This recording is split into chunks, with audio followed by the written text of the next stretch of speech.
Ella Antonio of Earth Council. My advocacy has always been multi-stakeholder participation in governance.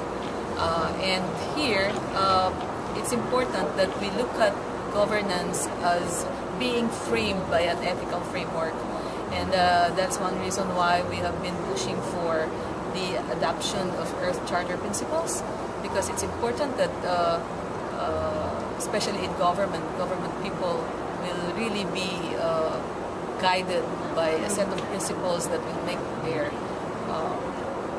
that will allow them to really guide the people as well towards sustainable development.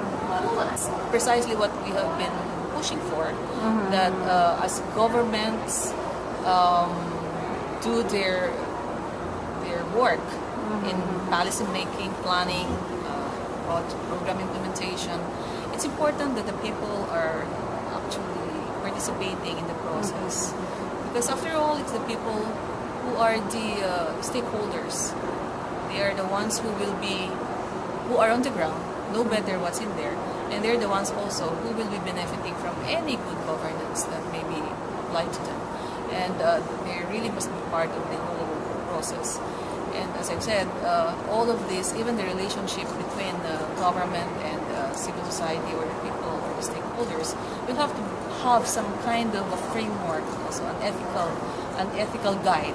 Because oftentimes, there is this clash between the two, and sometimes there's no meeting of the minds.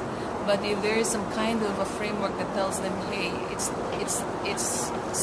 we have to work together, we have to cooperate with each other, and we have to respect each other, and respect the context within which each one is situated, and also respect the views of people. And I think that's very much within the principles of the Earth Charter. Hello, my name is Cielito Habito. I used to be the planning minister of the Philippines, and at the time I was also chairing the Philippine Council for Sustainable Development. 1998 I was also the chair of the UNCSD 6th session. Now, after leaving government, in fact, Ella Antonio and I helped the Earth Council in Costa Rica when Maximo Cala was still alive, and he had asked our help in this campaign for the Earth Charter. At that time, we gave the analogy that the Earth Charter provides the spirit behind the advocacy for sustainable development. But to complete the analogy, you also have to have the body, which is composed of the skeleton or the bones, as well as the flesh. And we considered that the skeleton would be the institutional structure, which is national councils for sustainable development. And as Ella was saying, we need to have participation of people themselves, of the stakeholders.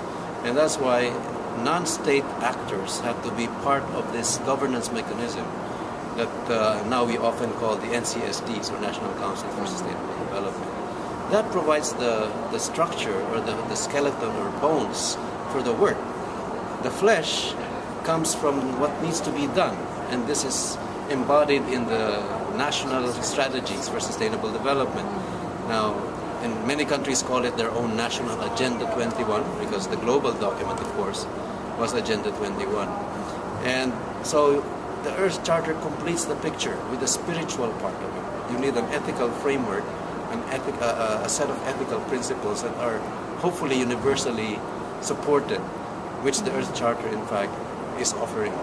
So it really fits in very well into this analogy of a total approach to sustainable development, composed of spirit, flesh, and skeleton, so that you have a total achievement of sustainable development in a very meaningful way. So we believe that by having the Earth Charter as the guiding ethical basis for all our work, then it becomes a bit easier, frankly, for people to identify with this advocacy for sustainable development. Multi-stakeholdership obviously is something that is not as easy to push in different countries, because there are governments who are not as open to citizen participation. On the other hand, there are countries where the civil society community is very active and very mature, and in fact are in a very good engagement with government, in which case these kinds of mechanisms can work better.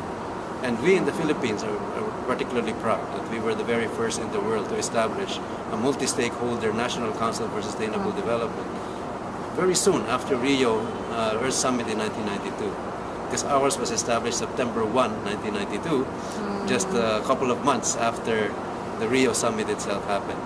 And since then, we have been inspired to try and really manifest this kind of advocacy for multi-stakeholder participation, and at the same time provide the flesh and the spirit as well through a support for a universal charter like the Earth Charter.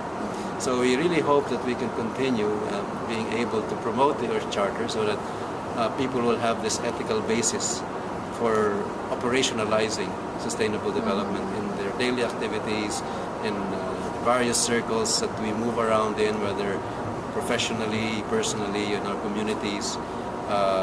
The Earth Charter becomes a solid basis for guiding our behavior in all of these contexts. In fact, I would like to add. Yes, please. I would just like to add, in fact, that we expect one of the major results or outcomes of this Rio process is the development of SDGs, as a continuation of the MDGs.